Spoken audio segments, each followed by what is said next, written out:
Welcome to Sacred Magic. Violet is on a quest to bring sacredness back into our everyday experiences. Anyone can have an extraordinary life when they are able to tap into their sacred magic within. Violet and her guests will be sharing their divine passions, inspirations, and stories of connecting with their sacred magic. We are so happy you have joined us today. Let's get started with your host, the magical creator of Discover Your Spiritual Gifts, Vialet Rayne.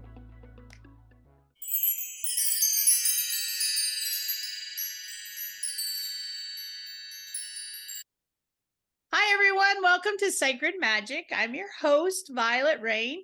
My guest today is Melanie Sheree. I think that's beautiful. She's a lifelong medium who teaches highly sensitive souls how to master their sensitivity as their greatest gift. So share with us your story. Who are you? How did you get to doing what you do today? Well, it all started when I was born. I'm just kidding. I I love don't that. go that far back, but I think that my very first memories as a child are of being highly sensitive, and a lot of my experiences were that of, you know, having monsters under my bed and people that were my imaginary friends. And um, as I got older, I really didn't know what to do with all of that information and stimuli as somebody who's psychic in the world with no real reference for what that is or what to do with that. I kind of just believed that there was something kind of wrong with me. And as I got older, I started to really open up in my abilities. And I realized that there was a deep need to really hone that. So I actually have done quite an amount of extensive training um, in different schools that kind of cater to people who are psychic. And I just kind of allowed everything to open up from there.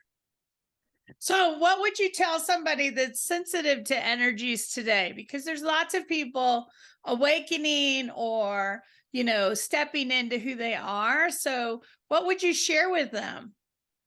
I think the most important thing you need to know when you are somebody who's highly sensitive or somebody who, experiences a lot of energy, maybe you're going through an awakening, which can be kind of scary, is to first and foremost know that you are not crazy and that you're not alone and that you don't have to be in the world as somebody who's highly sensitive and just deal with all of that input. There's a lot of people out there that have the experience of being an empath and really identify with that experience.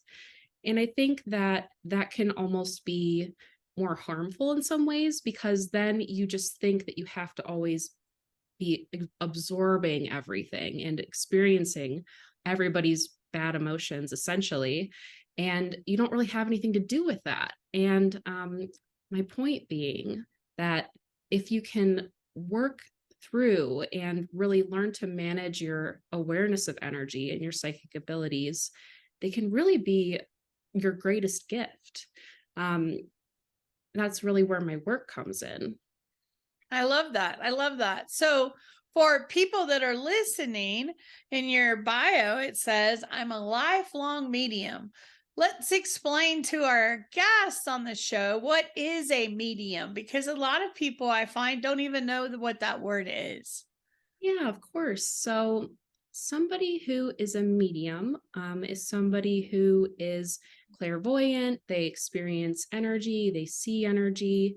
I think there's kind of a Hollywood misconception about what being psychic and what being a medium is.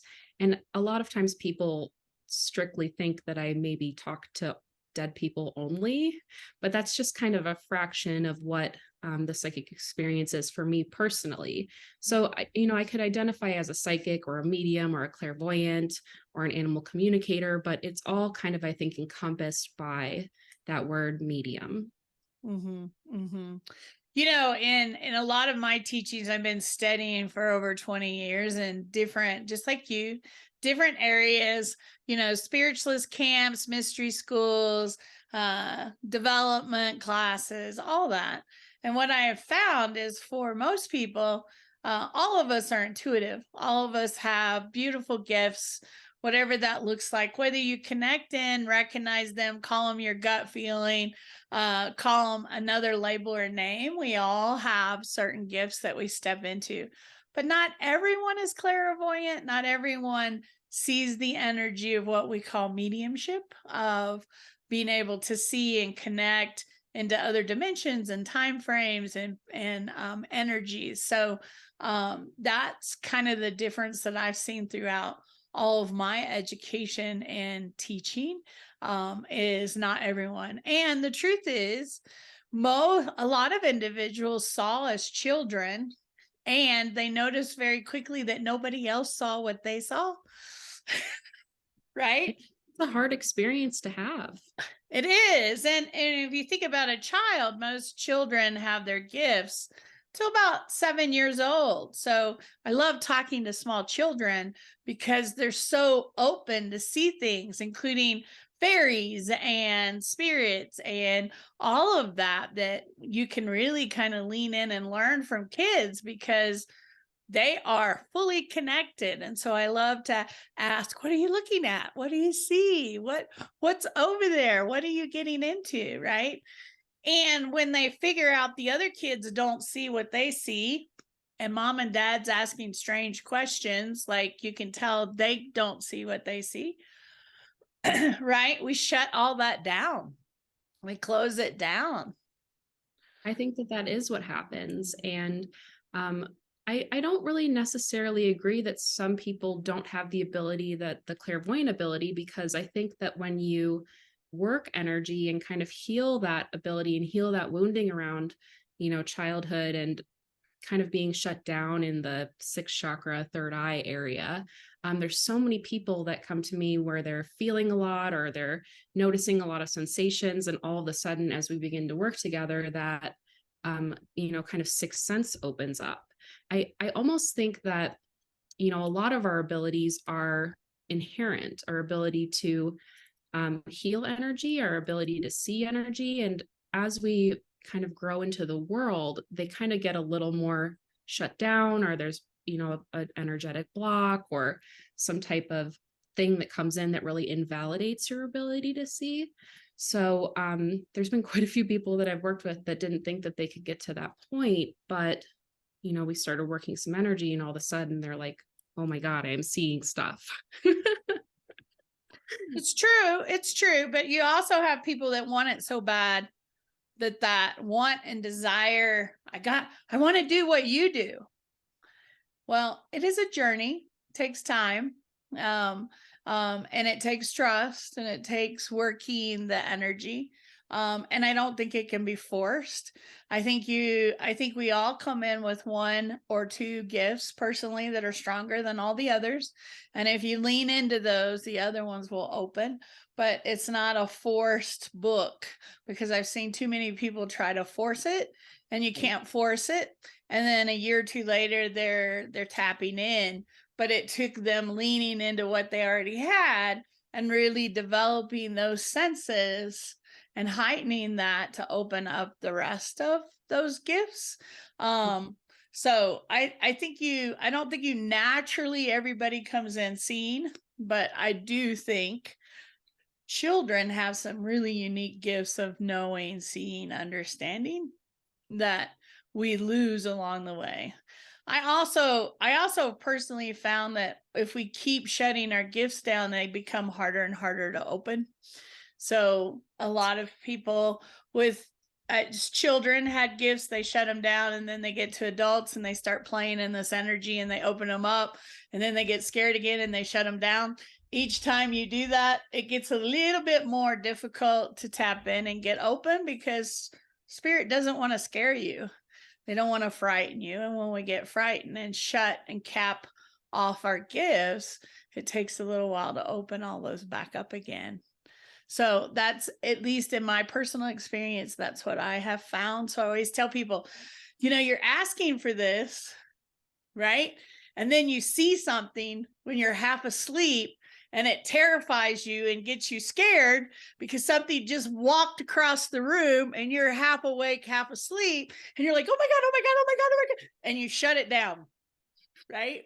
It's about going back in and going, okay, it's a human experience. I got this. I've definitely had that experience more than once. Right? Right? I think that's a natural reaction sometimes, but it's about going back and saying, okay, guys, I'm sorry, but can we do this like when I'm a little bit more prepared? I would really like to be able to lean in, right? Well, It's, right. it can be overwhelming and scary for people. And there's a couple differences that I've noticed. Some people are on 24/7, and some people can turn it on and turn it off. I've always been lucky myself that I can turn it on and turn it off.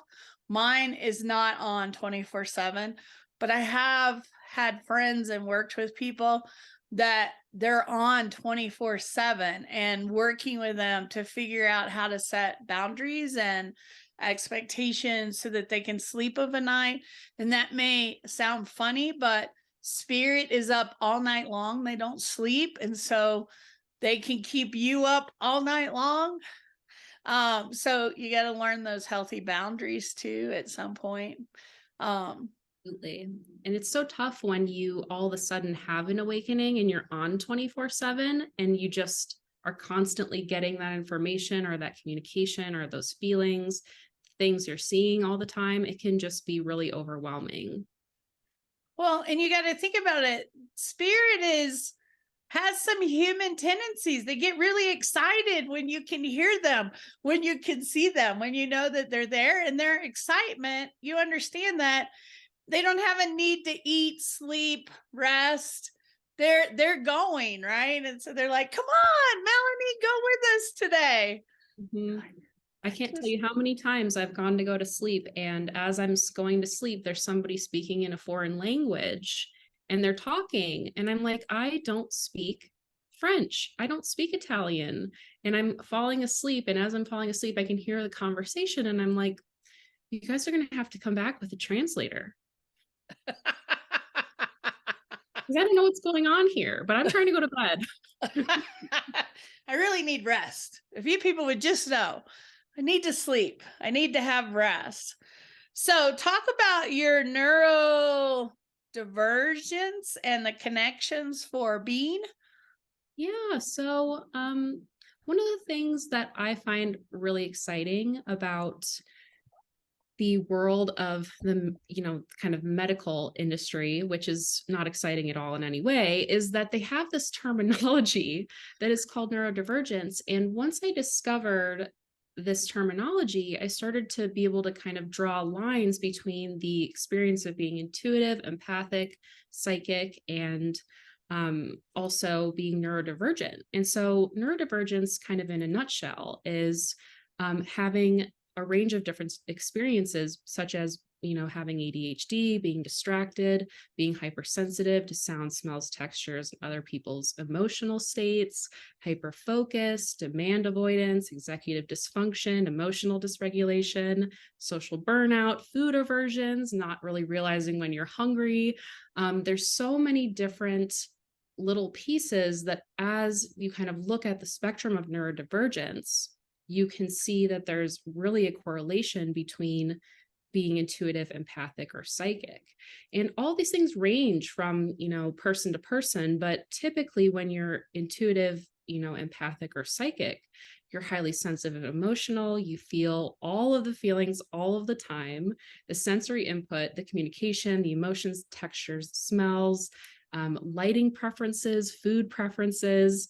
You have a sense of knowing or seeing. You're sensitive to the emotions and needs of other people. Maybe you're introverted or guarded, or maybe people describe you as kind of private. People that are intuitive also tend to call it as they see it, and are a little less interested in conformity and social norms, I've noticed, kind of forge our own path. And it's because of our sensitivity to literally all of the stimuli in the world that we end up kind of becoming something that we're not. So whether that's because of family expectation or societal expectation, we kind of carry around this protection or this persona or this mask. And oftentimes it's to fit in, to receive love, to not draw too much attention to ourselves as psychic sensitive people. And because usually we've received a lot of criticism around being as highly sensitive as we are. So what ends up happening is we kind of lose sight of us. The way that kind of intersects with neurodivergence is that all of those traits that I just spoke about, where you're intuitive, empathic, or psychic, align with the kind of medical terminology for being neurodivergent. And I have a lot of people say to me, Melanie, I don't think that I'm neurodivergent. And I'm like, well, you don't think like other people. And maybe you don't yet know what that is. So it might be something that's interesting that you could discover about yourself. So that's kind of the rundown on where my overlap comes in with this. And I end up, working with a lot of people that I identify as neurodivergent. But a lot of them were first told, they only thought that they were maybe quirky, or people tell them that they're funny when they weren't trying to be, or you've been told a lot that you need to toughen up. A lot of people have been diagnosed as ADHD, BPD, borderline, depressed, anxious, or any number of things. And to which some degree they might be, but I don't think that's the whole picture. So Well, we get sensitive to all these energies around us, right? And it's me growing up, I was diagnosed early on, if you can imagine. Same. In the 70s. So probably not as early on as you, but really early on for looking at these highly sensitive. So I was diagnosed as hyperactive, which comes into a new form today, and was placed on drugs as a child so that I could focus and concentrate, right? Today there's multiple definitions and all these things, whereas back then you hardly ever heard of it, right? Very few people were diagnosed. And I was diagnosed because I couldn't sit still in class. I couldn't be still. I was constantly, okay, can we move on with this? Like, well, you were excited to be in the world. You were got that body, you were ready to go. And everybody was like, can you sit down and be quiet and just do this one thing for 5 minutes? And you're like, I want to be excited about life. Right. And so I drove the teachers crazy, right? All that. And back then what they said long term was she'll learn to cope with it. And I have in my life. So you don't want to go to dinner with me because I will bounce the table, because there's usually one leg that's doing 90 to nothing. So I can sit there, right? And when I go to movies, my children laugh at me because I have to have a big box of popcorn, because now you expect me to sit in this movie, pay attention. So I have to have something to do with my hands to be able to sit for 2 hours. Because at home, I'm working on my laptop and watching a movie all at the same time, because I need lots of things to do, right? That, it becomes a balancing act of whether you're understimulated or overstimulated. And what that really is the body is trying to regulate all of that spiritual energy coming through. And when it stops coming through, you're understimulated. And when there's too much coming through, you can be overstimulated. So I find, like with my plant obsession in my house, that's one of my ways that I can kind of bounce around and check on everything and go here and go there and keep busy. And if I have a moment, I'm just like, okay, plants, okay, work, okay, laundry, okay, dinner, okay, next client. It's just, you kind of bounce around. And when I'm feeling like I'm, overstimulated, it becomes the space of I need to meditate. I need to take time for myself. I need to reset and have an extra hour to maybe sleep in. So yeah, that's definitely something I can relate with. It's all in learning how to cope, right? So it's all of that. So how do you imagine quite literally creating your reality? How can you utilize that to create? Well, I don't think that people really understand what I mean when I say you can literally create through your ability to imagine your world. And kind of going back into the world of science here, in quantum physics, which is the study of everything that is matter, subatomic particles, they've kind of dictated that everything in our existence is energy. And that means your thoughts, your emotions, and all of it is energy. We are kind of more so programmed in our society to really focus on stressing and worrying and running through scenarios in our head and anticipating the worst. And the issue with that is that most of us don't understand there's a correlation between our inner world and our outer world, meaning our waking lives. So what I have to say to you is that every single thing you interact with, every thought you have, everything you consume, all of it's energy. So that means the music you listen to, the cleanliness of your home, the food you eat, the shows you watch, they all affect your energetic vibration. And you can think of your thoughts and emotions as a physical construct, like, let's say, when you have a self-defeating thought or feel what it would feel like to experience a negative outcome, it's kind of like putting $1 in a jar. And that jar is a savings towards a self-defeating experience, where you get to also experience the emotions that go along with that thought. So when we break out of unintentionally asking the universe for these experiences, we can kind of start to create and imagine and put our energy towards, and that proverbial dollar, into experiences that we want to have. So how do we break out of unintentionally asking the universe for these really crappy experiences? We have to go within and face that energy and resolve it. So maybe that's that repeating negative thought or that limit. You have to consciously become aware of when you're imagining the worst possible outcome, worrying, anxious, and stressed, and realize what mental image you're creating. Because with this, you can't really, in my experience, love and light your way out of what you're already in by really bypassing it. It's not going to get to the root of why you keep putting energy into things you don't want. So I think many of us want kind of the diet miracle pill or the one fix answer. And with deep healing and energy work, oftentimes there isn't any way out but through.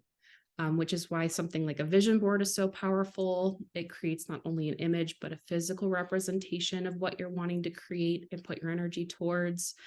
Sitting in meditation is really powerful because you can sit down and really visualize what you want to create. And it's something that I think we don't really understand the depth and power of. I love that. I love that. So share with us a little bit about what you offer with clients. What do you have an offer? Like if somebody wanted to work with you and learn more, share with us a little bit about some of the things you offer.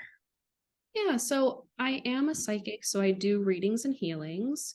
I do channeled healings. I do animal communication and healing.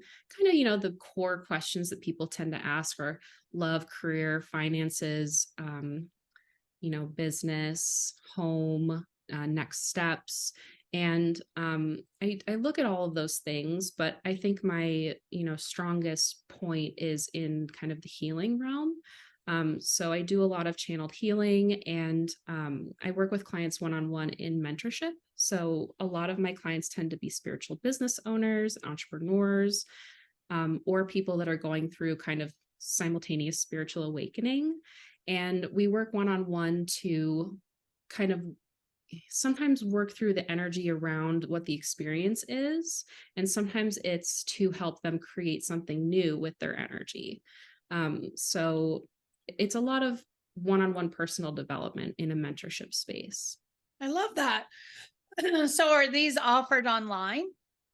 Yes, all of my offerings are remote currently. I have clients everywhere. And I'm doing it through Zoom. So yeah, all of my sessions are online currently. Awesome. Awesome. Well, we are providing the website and information where you can tap in, check out more about Melanie. It's exciting. I'm in Denver and she's in Boulder. So we're really close neighbors. Probably not like next door neighbors, but really close neighbors. So it's awesome to get to meet with you and chat with you today. Well, it was nice to get to meet with you as well. Yeah. What an awesome conversation. I hope that you'll check out some of our shows and subscribe and follow us on all of our social media channels. And hopefully we get to see you in person at Discover Your Spiritual Gifts in Littleton, Colorado. Have a great day, and thanks for watching or listening. Are you seeking an online spiritual education resource? Do you crave to know more about various topics of spirituality? Discover Your Spiritual Gifts Academy offers a wide variety of programs including Crystal Alchemy, Tarot, The Journey of the Fool, Akashic Record Reading Certification, and much more. These online courses allow you to learn on your schedule and at your own pace. You can find out more at www.discoveryourspiritualgifts.academy. Thank you for joining us. To find out more about Vialet, head over to discoveryourspiritualgifts.com. You can also send a personal message to Vialet through email, violet@discoveryourspiritualgifts.com. If you love the show, subscribe to our podcast on Apple Podcasts, Google Podcasts, or Spotify. Until next time, remember, we are meant to have abundant and joyful lives. We hope to see you soon at Discover Your Spiritual Gifts.